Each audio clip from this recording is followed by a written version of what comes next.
رب العالمين اللهم صل وسلم وبارك على نبينا محمد وعلى آله وصحبه أجمعين وبعد. So this week, and then maybe next week and the week after, and then we'll end for this semester. This will be a 3-part course. Longer. I was hoping maybe 2, but this is going to end up being 3, which is okay. It's not a problem. I'm going to try. I'm going to try my best to finish the salah within this first part, if possible. If I don't, it's okay. It'll just be that one assignment, and then the exam we'll send out the scheduling for it, inshallah, at some point in the near future. I wanted more people to be here for this piece because I wanted to explain something about sujood sahu, but that's all right. They can always listen to it. So sujood sahu, I made a slide for it because I thought it was of benefit for you. So prostrations of forgetfulness. This is for the Hanabila. So this is not necessarily what all the other schools of jurisprudence have. And yeah, I think and actually, it's definitely not. So the Hanafis specifically, for example, are very different, and so are the Malikis. The Shafi'is are similar, not exactly the same, but similar. I'm going to point it out because it's pointed out in this metin. I usually don't talk about sujood sahu in this degree of detail for a first level fiqh course, but since he brought it up a little bit, I thought it was worthy of maybe explaining things for you. So when it comes to prostrations of forgetfulness or sujood sahu, so when it's for something that is obligatory, or something that if you were to do on purpose, your salah would be invalid. So that's the additional piece here. So if it's for something that's obligatory, for example, you forgot the first tashahhud, right? Or you missed the sujood in one of the rak'at, so you had to go back and get the rak'at, or get back to sujood again. Or if you weren't sure whether you prayed 4 or 5, for example, because if you prayed 5 and did that deliberately, that would cause your salah to be or you, for example, for the Hanbali specifically, if you didn't say any tasbihat in one of the movements, you said nothing at all. These are the examples I have. Because for the Hanabila, it's a wajib, as if you go back to the previous lessons, it's a wajib to say Subhana Rabbi al-Azim, for example, at least once. If you don't say it at all, forgetfulness, in a forgetful fashion, then the sujood sahu for that is obligatory. Like it's an obligatory sujood sahu. And if you decided not to say Subhana Rabbi al-Azim at all, like on purpose, for the Hanabila specifically, you lose your salah. You have to repeat your salah.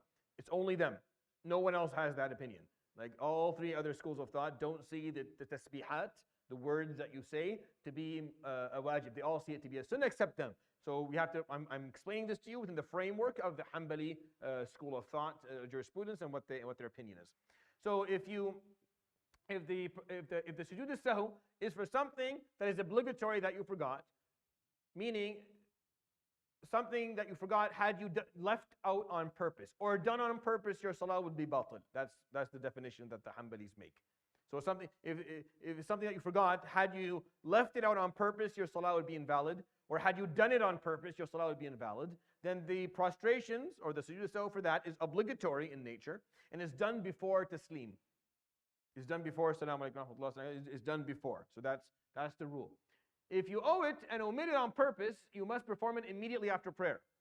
So let's say you missed tashahhud al-awwal. You missed the first tashahhud by mistake. The sujood sahu, the prostrations of forgetfulness, is obligatory. And it has to be done before taslim. Let's say at the end of salah you forgot. Assalamu alaikum wa rahmatullah, you forgot. You do it. You owe it, so you do it immediately. So you say Allahu Akbar, and you make 2 sujood. And then you do you do a final tashahhud. Okay? If you forget, like you stay on, you forgot, and you just Assalamu alaikum wa rahmatullah, and you kept on forgetting, like you stayed in a state of forgetfulness, you didn't remember, you don't have to do anything. Even though it was wajib. Okay? Even though it was wajib, you don't have to do anything. You don't lose your prayer for it. So I'll repeat.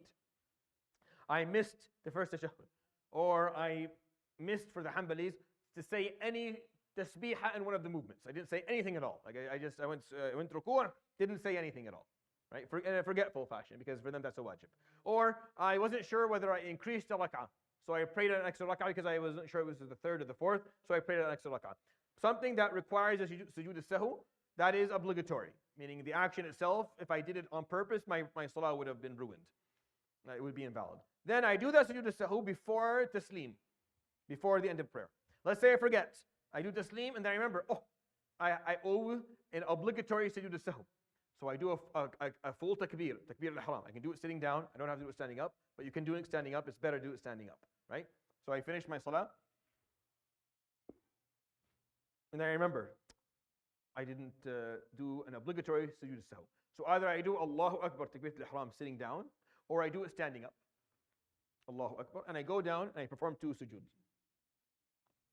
al-sahw. And then for the Hanbalis, I perform a final tashahhud, and then I do taslim.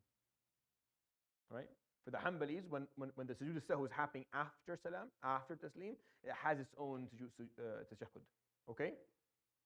Now this should have been done. This sujood al-sahw should have been done before taslim. But I'm telling you that this person forgot. They forgot to do it, and then they remembered after salah. If they remember immediately after salah, then they do takbir and they perform sujood al-sahw. They do a final tashahhud and they do taslim. If, let's say, they don't remember, they forgot sujood al-sahw, they did taslim, they ended their prayer, and then they forgot. They got up and they walked around and they went, and then they remembered. They don't owe anything. You don't have to do anything. All right. Why am I saying this? Because if you do remember and you don't do sujood al-sahw in prayer, your prayer is invalid. If it's an obligatory sujood al-sahw, meaning you had to do it because what you missed, had you left out on purpose, your salah would be invalid, or had you done on purpose, your salah would be invalid. You do salam, and then you remember, and you don't do it, your salah is invalid. You have to repeat it. Are you understanding? So this is where it becomes a little bit tricky. So if you remember, you have to do it. If you don't remember, then that's fine. It slides. But if you remember, you have to do it. If you remember it and choose not to do it, and it's an obligatory sujood al-sahw, you can invalidate your prayer. This is why I'm explaining. Now, prostrations of forgetfulness for something that is not obligatory, recommended. Now, why am I saying this? Because this is something acceptable for the Hanbalis. He doesn't talk about it in a lot of detail. I put it here just so that you understand it. So if you said Subhana Rabbiyal Azim once and didn't say it more than once, whether on purpose or in a forgetful fashion, right?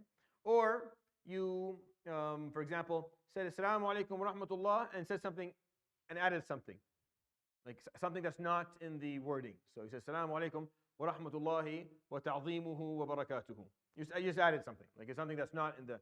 So for this, you owe a recommended sujood al-sahw. For the Hanbalis, you owe a recommended sujood al-sahw.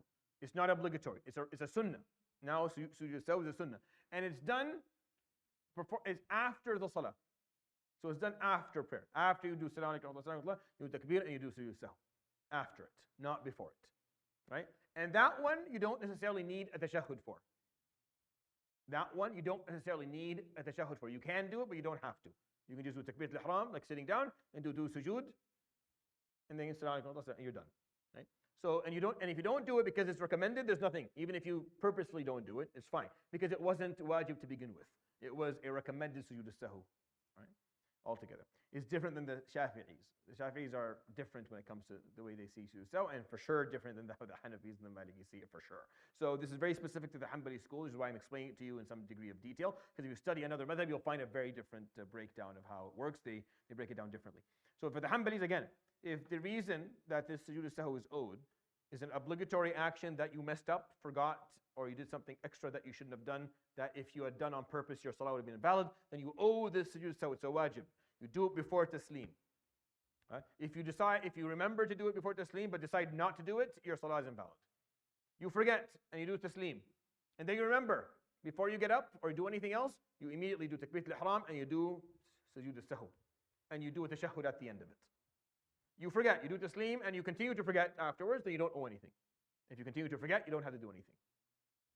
If the reason for the sujood al-sahw is a recommended thing, like it's not an obligatory action that you missed, it's just a mistake that is on a recommended level, like you didn't read, for example, the surah in the first two rak'ahs, you forgot, something like that. So this Hanbali see in that situation that you owe a recommended sujood al-sahw. It's a sunnah. If you do it, khair. If you don't do it, no problem. But you don't do it before the end of salah. You do it after taslim. After taslim. And you don't necessarily need to do a tashahhud for that one. And if you don't do it at all, it's not a problem, even if you don't do it purposefully. Okay? So that's the breakdown. Listen to it if you need to listen to it once or twice to get it. I broke it down there pretty. That's all I need you to know. honestly, that's all I really need you to know. Anything else is not necessarily required.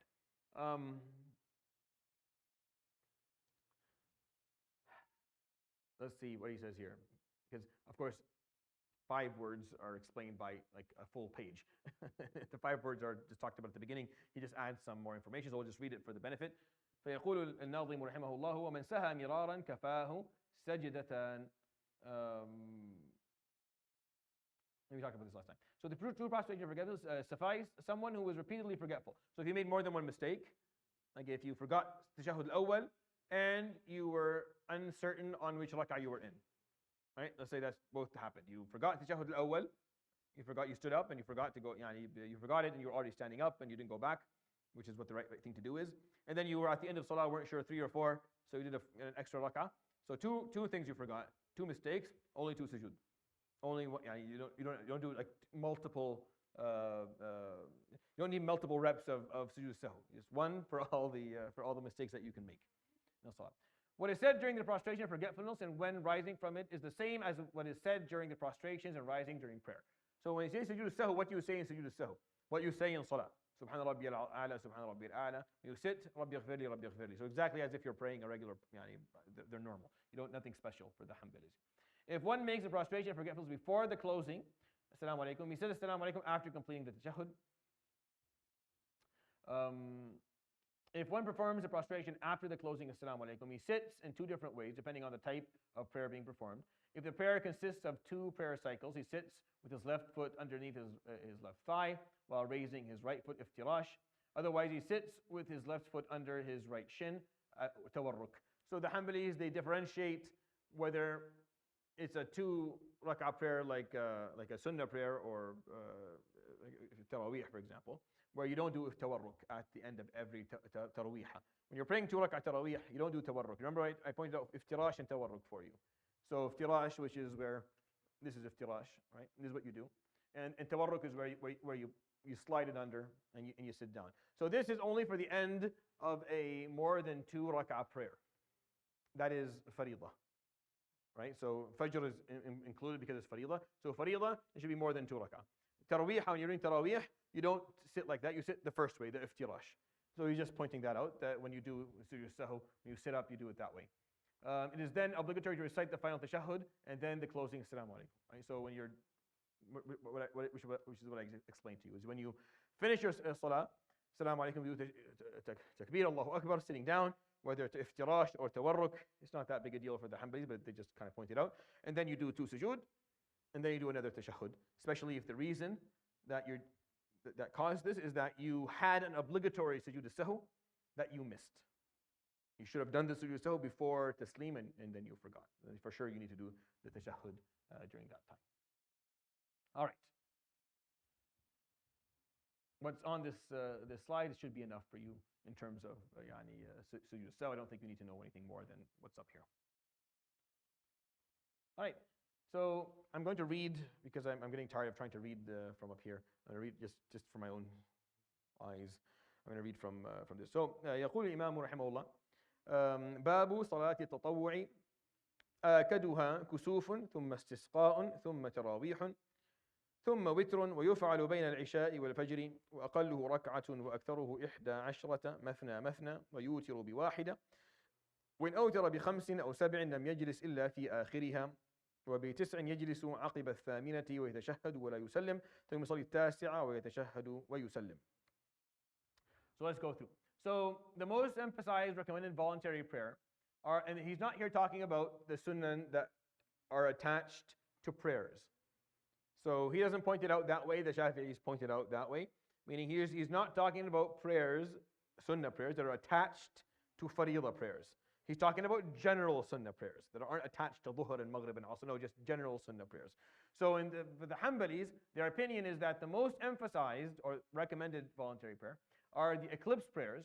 So whether it's kusuf or khusuf, the drought prayers, salat al-istisqa, and tarawih prayers, which is what we do in obviously Ramadan. Thumma witr, and then salat al-witr, which is a daily one. So he started with the ones that aren't daily. Obviously, we don't do khusuf and khusuf daily because it doesn't happen daily. And we don't do istisqa daily because it's not required daily. If anything, once a year tops. Same thing as kusuf, and khusuf maybe twice a year.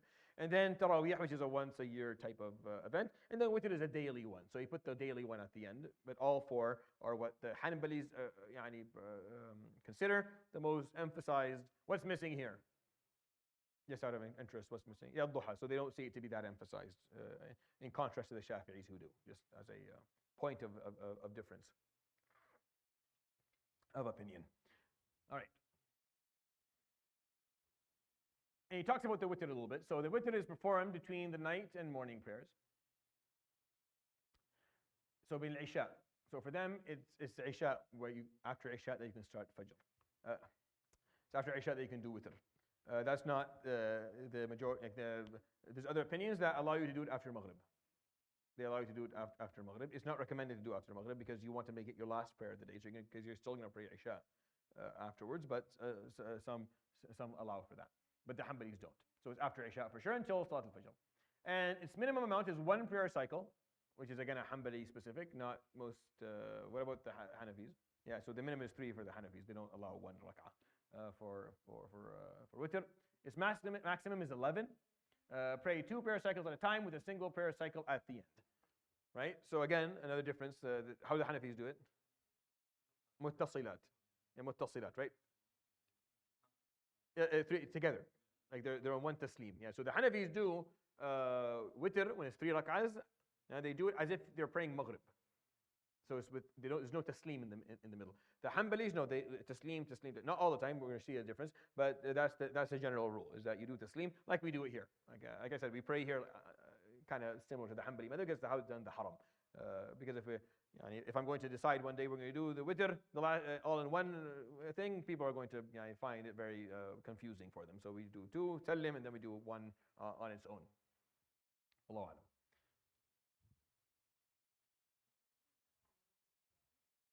So the Hanafis, that's how they do it. They pray the 3 as if it's Maghrib. It's exactly like Maghrib. The Hanbalis, yeah, that's true. Yeah, there's some condition, some conditions, the difference, because the last rak'ah you're going to read Qul Allahu Ahad after the Fatiha. You don't do that in Maghrib. I mean, exactly like Maghrib, as in the breakdowns of the rak'at. Yeah, exactly. So here, if one prays it as 5 or 7 prayer cycles, one does not sit except in every end. If one prays it as 9 prayer cycles, one sits right after the 8th prayer cycle, says the tashahhud without saying the closing, then prays the 9th prayer cycle, says the tashahhud, and says the closing, Assalamu alaikum. So the Hanbalis, this is just the piece that I want to point out to you, is for them, they pray it like the Hanafis when it's 9. Only when it's 9. Like when it's any other number, it's 2, 2, 2, 2. So for example, 1 or 2 and 1, or 2, 2 and 1, right? Or 2, 2, 2 and 1, and then 2, 2, 2, 2, 2. No, it's 3. So when the full amount is 9, it's 2, and then 2, that's 4, then 2, that's 6, and then 3. If you do 11, you just keep on going 2s until they add up to 10. So 5 2s and then 1 at the end, separate. I remember reading why, and it had something to do with 9 not being a primary number. Yeah, so 3, for example, and 5 and 7, 11, they're all primary numbers, and then 9 isn't. So they add them up together as 3. It's a long argument that Ibn Aqil made. I can't remember the details of it, but I thought it was interesting because he talked about numbers. He actually thought that had some degree of significance. So that's where the Hanbalis are similar. The Hanafis, when the whole amount is 9, they do 2 at a time until they come to the last 3. So they do 3 sets of 2, and it adds up to 6, and then they do 3 at the end altogether. All right. The minimal complete amount of prayer cycles for the witr prayer is 3, with 2 closing, Assalamu alaikum. It is recommended to recite Surah Adna al-Kamal. So the minimum complete amount. Adna al-Kamal, so he said the minimal complete amount. I don't like that. That's not. Al-Kamal meaning if you're trying to, so there's ma yujzi wa ma huwa al-Kamal. Ma yujzi means what you can say, I prayed witr. One rak'ah, I did it. Oh, خلاص, I've done witr, right? But if you want to do it at the lowest level of completion, of closeness to the Prophet alayhi salatu wasalam sunnah, because he never did one, then 3 is the lowest number that will be similar to his choices alayhi salatu wasalam. But if you do it just one, then you prayed with it technically. Like you prayed it, it's like when you talk about salah. Once you did 4 rak'at, dhuhr, that's dhuhr, you prayed. Kamal is making sure that you do at least 3 tasbihat, right? Like you do 1 tasbihah for ruku', that yujzit, meaning that you've done really. But 3 is adna al-kamal. That's the least amount of completion or closeness to the Prophet alayhi salatu wasalam sunnah. So for that, the Hanbalis 3 is that number. It is recommended to recite Surah Al-A'la in the first prayer, and Surah Al-Kafirun in the second, and Surah Al-Ikhlas in the third. During the third prayer cycle, one recites the qunut supplication and bowing, saying, Allahumma hadina fi man hadayt. So he goes on here. I don't think I read this part. I'll read it. وَأَدْنَى الْكَمَالِ ثلاث ركعات بسلامين يقرأ في الأولى بسبح وفي الثانية بالكافرون وفي الثالثة بالإخلاص ويقنت فيها بعد الركوع ويقول اللهم اهدني فيمن هديت وعافني فيمن عافيت وتولني فيمن توليت وبارك لي فيما أعطيت وقني شر ما قضيت إنك تقضي ولا يقضى عليك إنه لا يذل من واليت ولا يعز من عاديت تباركت ربنا وتعاليت اللهم إني أعوذ برضاك من سخطك وبعفوك من عقوبتك وبك منك لا نحصي ثناء عليك أنت كما أثنيت على نفسك اللهم صل على محمد وعلى آل محمد ويمسح وجهه بيديه. And so this is the Hanbali opinion, is that after you recite, you do he gave a sample of what the dua should look like after qunut, which is after ruku, and you come up again, and he used the dua of the Prophet alayhi salatu wasalam and the salah ala nabi alayhi salatu. And it doesn't have to be exactly like that. The Hanbalis don't have the condition that these are the words. It can be different, but they do like the ma'thur for sure. The Hanbalis like for the dua to be from the Prophet alayhi salatu wasalam's collections of dua that he made. And then they point out at the end, and one wipes one's face with one's hands. So for the Hanbalis, it is very reasonable for them that when you're done, doing your qunut fil witr, once you're done, Allahumma salli, you can go over your hand, your face, your body, and then make your sujood. Not all the madhahab agree to this. I don't necessarily do this. It's not the norm of our scholars in Syria, so I just stick to whatever their choices are. But it is acceptable because some people,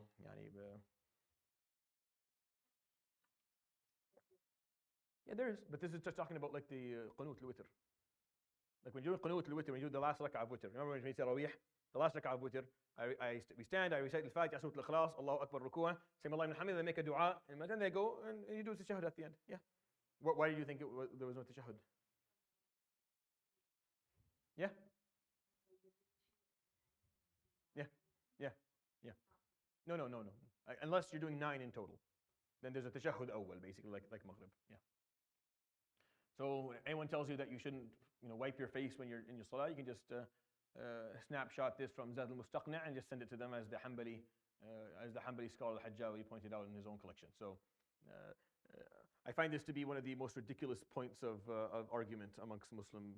One of the silliest things. That it almost makes me upset. People sit down and argue whether can I put my hands up, can I waste my face? Like, well, it doesn't matter. Like honestly, it's not that important. The Prophet ﷺ did different things, and the Sahaba did different things after him, and this is really not a point of friction. It shouldn't be. I don't know why it. I can't imagine how we must look in front of non-Muslims when they see us arguing over such trivial details that they don't really. I just don't see how they affect anything in any ways. Like I do agree with the importance of us trying to follow his sunnah. So I like that. I like the fact that we're trying to be very accurate.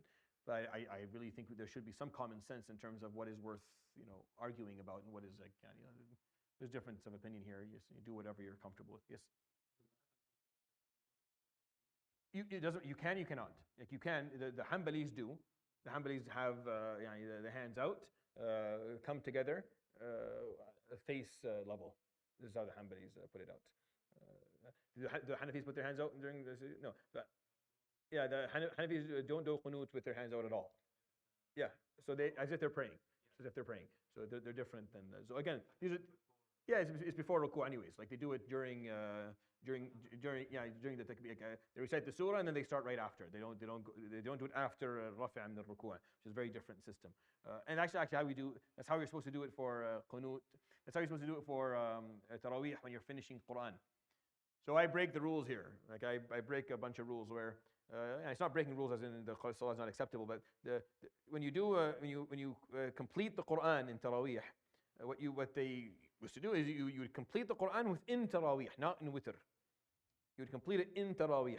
When you complete it in tarawih, you make the dua right after finishing the recitation of the verse. Like you say, من الجنة والناس صدق الله العظيم اللهم. You start right there. So what we do is I complete the Quran in the last rak'ah, in the rak'ah of witr of the last night, and then I do Allahu Akbar at the ruku', then I come back up, then I do the dua, right? The reason I do this is because I tried it the other way. I tried it the proper way. For a good 12 years in Syria. Never worked. Never worked. People never got it right.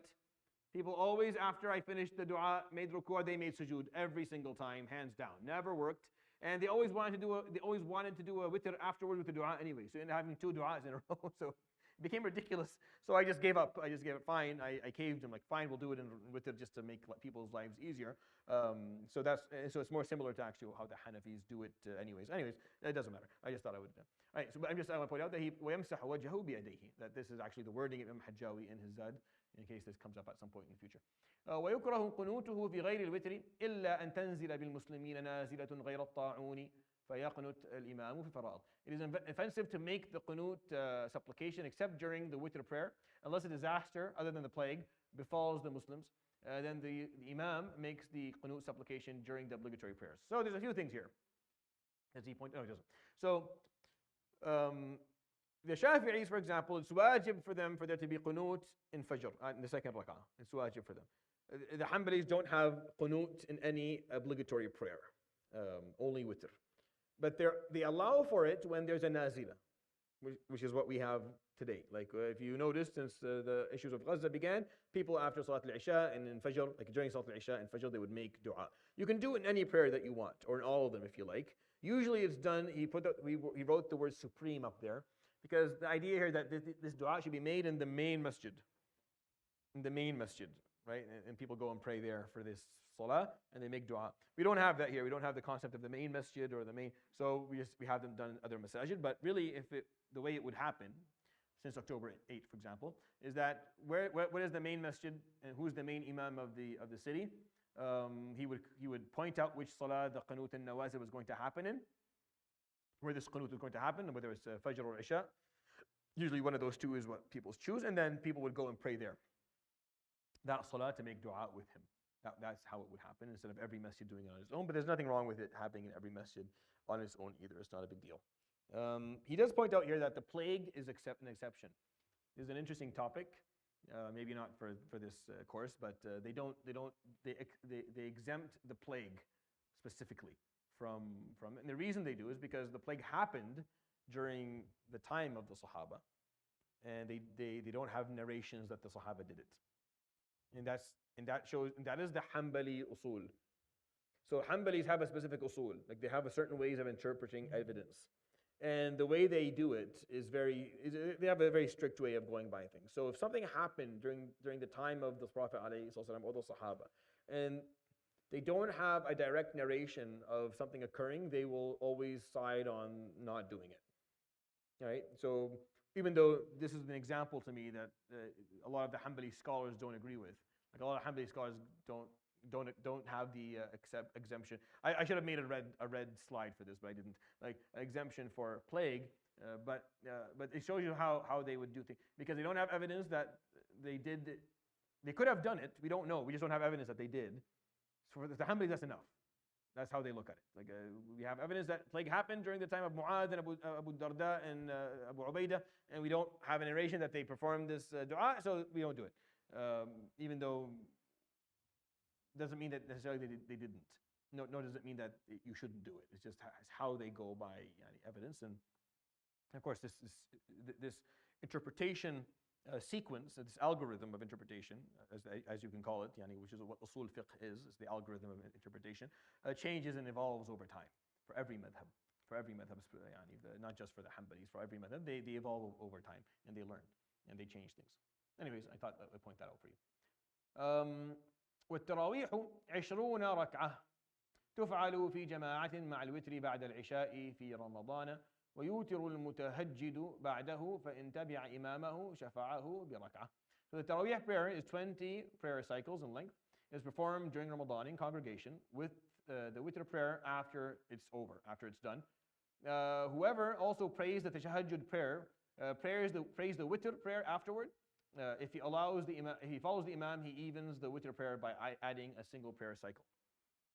So, let's say this was one way to do it. I actually give fatwa a little bit different than what the Hanbalis explain here. But the way they say it is that if you're praying, first of all, for them, witr, Taraweeh is 20. The Hanbalis see, as the Shafi'is do, the witr, Taraweeh to be 20 rak'ah. How many do the Hanafis? Okay, look that up because it's different. Hanafis are different, and so are the Malikis. If you want, yeah. So you look it up. I'll make there's a slide. I just didn't put it here. I'll put the slide so all the different breakdowns are a little bit different. So the Hanbalis and Shafis are 20 rak'ah each. So the idea is that you pray that, and then you pray the witr with the Imam. If it's a tahajjud night, whether it's the last 10 nights of Ramadan, or if you are just someone who's going to pray tahajjud that night, the Hanbalis prefer that you pray the witr with the Imam. But then when the Imam says Assalamu alaikum rahmatullah, you stand up and add a rak'ah. Like you intend to. So you pray with the Imam. You don't leave before the Imam. You pray with him. But because you want to continue to pray later in the night, you add another rak'ah to it. And then you pray your tahajjud and then do witr at the end of your prayer. Right? So that's how the Hanbalis, this is the mu'tamad for the prominent position with the Hanabila. It is very acceptable for you to pray witr with the Imam, even with the intention of performing tahajjud that night. Now, as long as you don't do another witr later. As long as you don't go and do another witr later, which is what I tell people to do most of the time, because I find that if they don't do that, they don't do it at all. Like it's just they don't end up doing it at all. So I just say pray witr with us and intend it witr and don't pray again, and then come don't add a rak'ah to it, and then come and pray tahajjud. And when we're done tahajjud, don't do a witr because you've already done it. The sunniyah of making witr the last prayer of the night is important, but it's not more important than praying with the jama'ah and making sure you don't risk missing witr. Because sometimes people will say, I'm going to pray 2 rak'ahs because I'm going to pray tahajjud tonight, and then they don't come. And they wake up for fajr and they miss witr altogether that night. No, pray witr, make sure you got it. And then if you make up and come for tahajjud, then you can still do tahajjud. You don't have to do anything new. Like you're fine. What you're doing is totally fine. That's the fatwa that I offer people, and I just based on my experience of what I've watched. Unless you are religiously doing it, like Sheikh al-Janadi, for example, he always does it because he's been doing this for a long time. He has his own system, so I don't. But for most people who are lazy like me, then just do it with us, and you'll be fine. Like, it's better that way. All right. ويكره التنفل بينهما للتعقيب في جماعة. It is offensive to perform voluntary prayers between Taraweeh prayer cycles. It is not offensive to pray afterwards in a congregation. So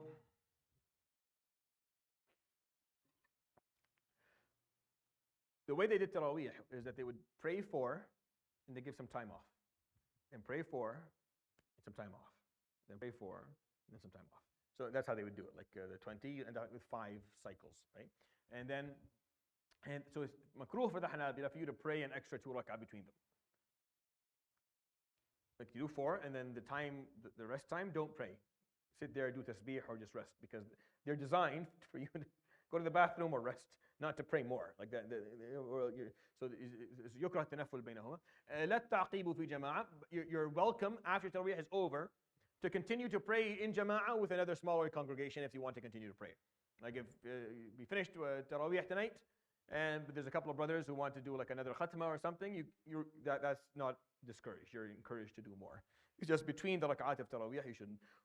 We don't do it that way here because we don't have a night in summer. I've only been here for 11 years, and I came here when Ramadan was in the beginning of July, like from the beginning all through the month of July, basically. So we got through July with not too many casualties, and also through June. But then now as we're coming closer to the winter years, you can pray Taraweeh a little bit more relaxed. You can have a Taraweeh that's a little bit more, the time is a little bit longer, because right now I run Taraweeh, it's an hour and 20 minutes, or 25 minutes. to the dot. If you want to go to all of the videos of Taraweeh for the last 3 years here, you can go and you can press on any of them, and they'll all be an hour 25, an hour 26, an hour 24. And it's what we can stick to. I think an hour 25 minutes is not enough for Taraweeh, really. Like the concept of Taraweeh is supposed to be longer, so we're on 2 hours or a little bit more. But there should be rests involved. Like there should be a little bit of after the 10th rak'ah or after the after the third cycle, for example. There's a little bit of a talk or something, so people can. So it's supposed to be a bit more relaxed. But because we have no late night, because Isha is going off at 10 something, khalas, we have to pray and move on because people need to go to sleep. But once it's in the winter and there's more of a night, then you can easily have you can follow not just necessarily the Hanbali way, but any of the madhab's way, and kind of keeping it a little bit more. The word Taraweeh comes from tarweeha. Tarweeha comes from raha.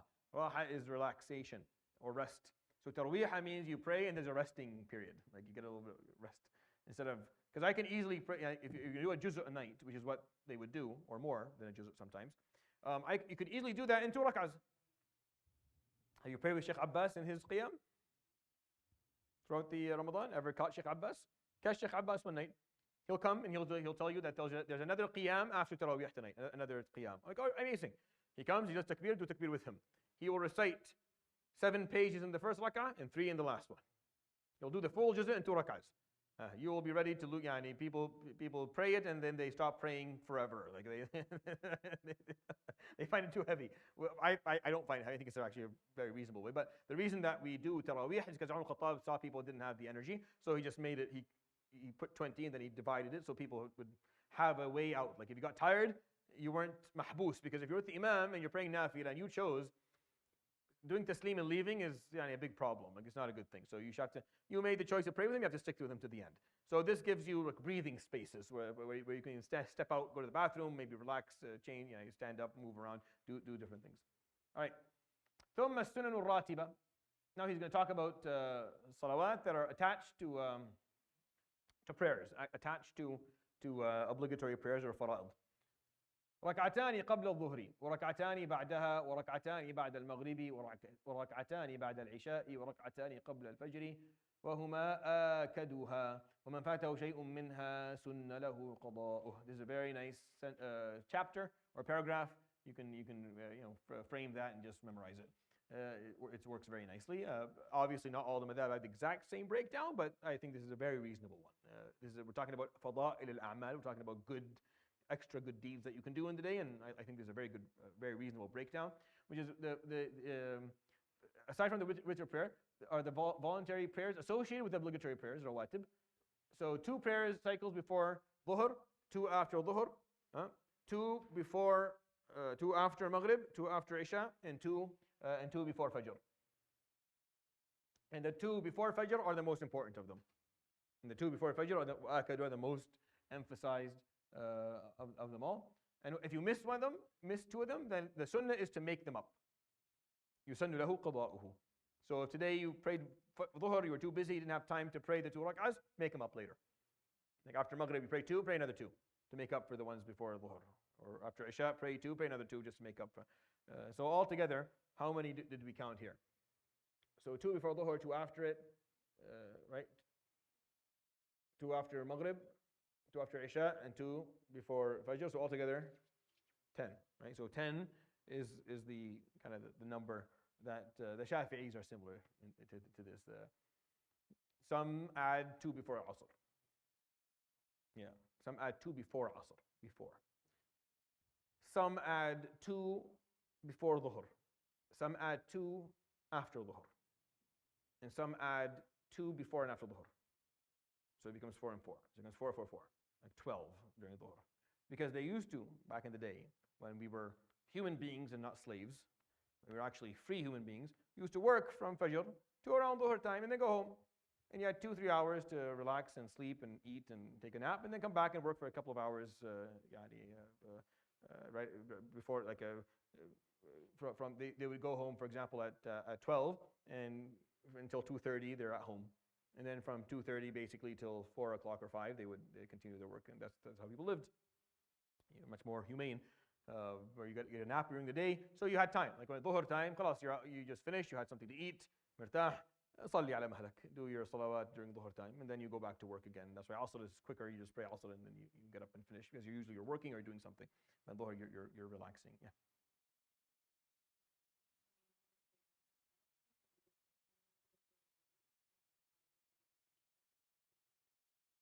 So what's the question? Mm-hmm. Yeah. With the imam, you mean?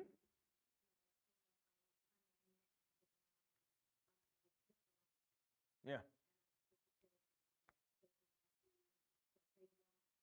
Yeah. Yeah. Yeah. Yeah. So for the Hanbalis, different for the Hanafis. You can ask this question, Sheikh Janab, if you want to. Yeah. No, if you miss a okay. So for the Hanbalis, you come in. Same thing for the Shafi'is. Whatever you pray with the imam, you pray like the imam. So whatever he's doing, you're doing. If this is his final tashahhud and he recites the whole tahiyyatu Allahumma salli, you do all of that, and then you're done. How many rak'ahs have you done? One rak'ah. How many more do you have? Two more to go. So you consider the one that you did the first one, and then what would you do in the second and third? You would do that normally. Yeah. So the trivia question: is there an example of? Is there a prayer that has 4 tashahhuds in it? Trivia question, I guess. Can a prayer have 4 tashahhuds in it? Huh? Yeah, so Maghrib, if you come late, as in where specifically? You got it. Just give me the. Huh? Yeah, you come right before the first tashahhud. So you do takbir, you sit, you do the first tashahhud with the imam, because that's his first tashahhud. But that rak'ah doesn't count, because you came after ruku', so you do the first tashahhud with him. So that's you pray your first rak'ah, his third rak'ah. He's going to do his last tashahhud, so you're going to do that last tashahhud with him. And then your second and third rak'ah each have a tashahhud, so you end up doing 4 tashahhud and within one salah. That's a trivial question. That makes sense? That answer your question? Okay. Yeah. I don't know if he goes through it or not. I cannot remember, so I'm answering because I'm not sure if he does or if he does not. All right. وصلاة الليل أفضل من صلاة النهار وأفضلها ثلث الليل بعد نصفه وصلاة ليل ونهار مثنى مثنى وإن تطوع في النهار بأربع كالظهر فلا بأس. So praying at night is superior to praying during the day. Meaning your sunnah should be more at night than it is during the day. The most superior time is during the third of the night after the first half of the night has elapsed.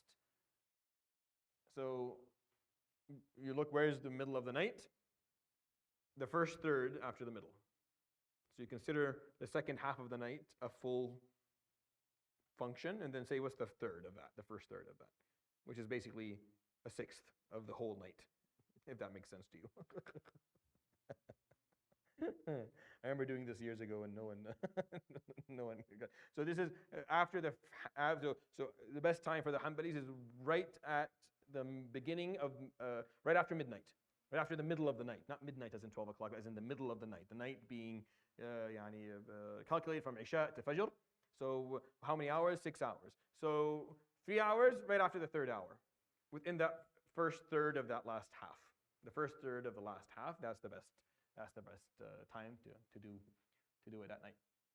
And any time at night is khayrun barakah. Any time you do at night is khayrun barakah. Praying during the night and day is performed 2 prayer cycles at a time with taslima. You do taslim after every 2. And if you want to do a voluntary prayer during the day and you decide to do it like dhuhr, where you have a tashahhud, first tashahhud in the middle of it and continue, that's okay for the Hanbalis. They're okay with that. They're okay with you praying a sunnah prayer during the day like you would pray dhuhr or asr. But they're not okay with that at night. At night they want it 2 at a time. وأجر صلاة قاعد على نصف أجر صلاة قائم. The reward for praying while sitting down without an excuse is half that of someone who's standing.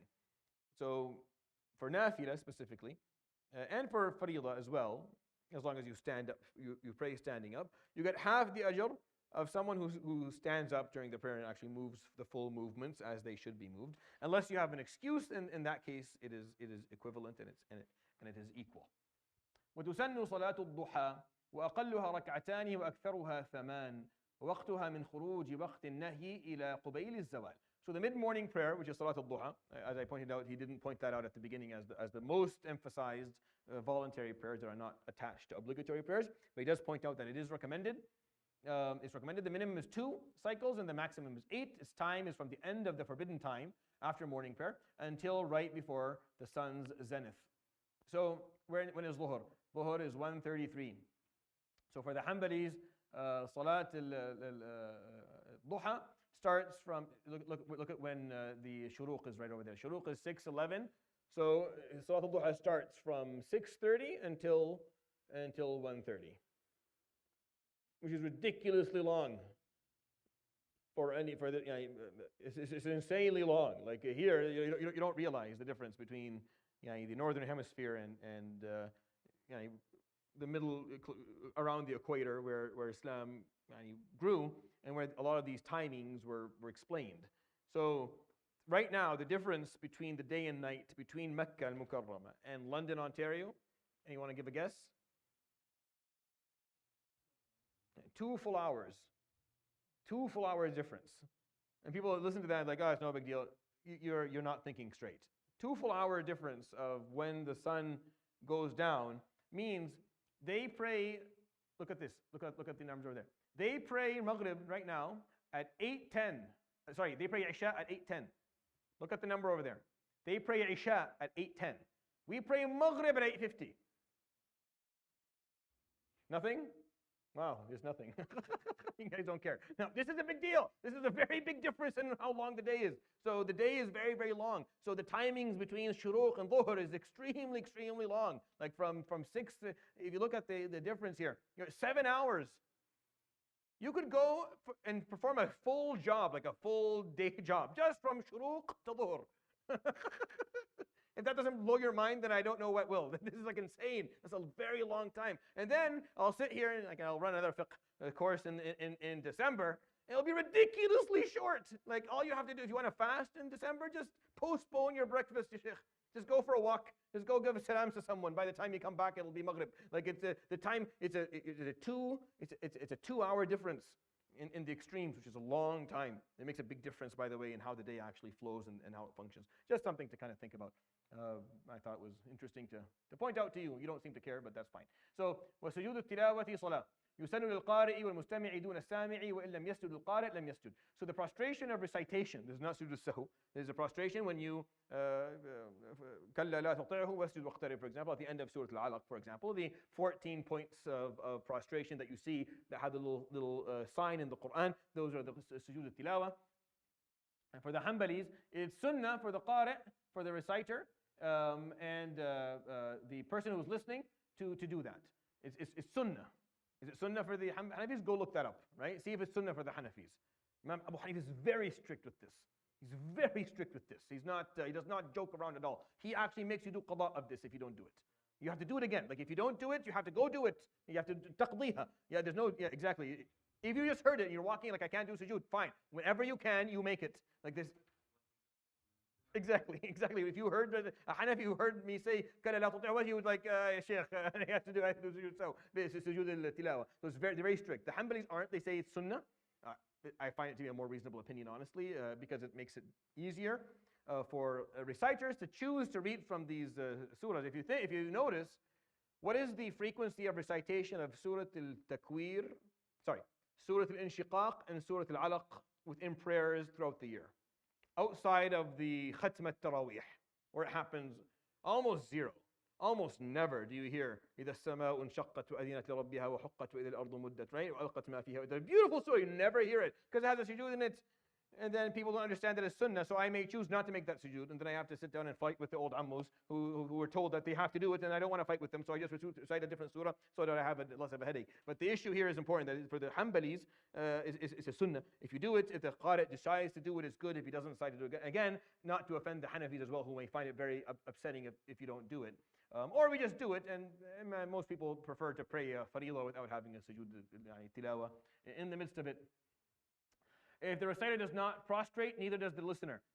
Right? So for the Hanbalis, if I am reciting, if I'm sitting here, for example, I'm reciting the Quran for the barakah of the Quran, and I go through a sajda, and I don't perform sujood, then you don't have to do it either.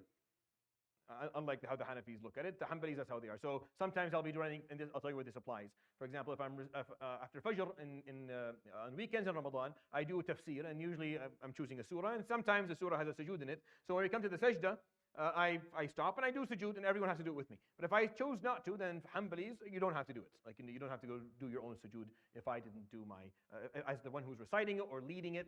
If I didn't do it, then you don't have to do it either. All right.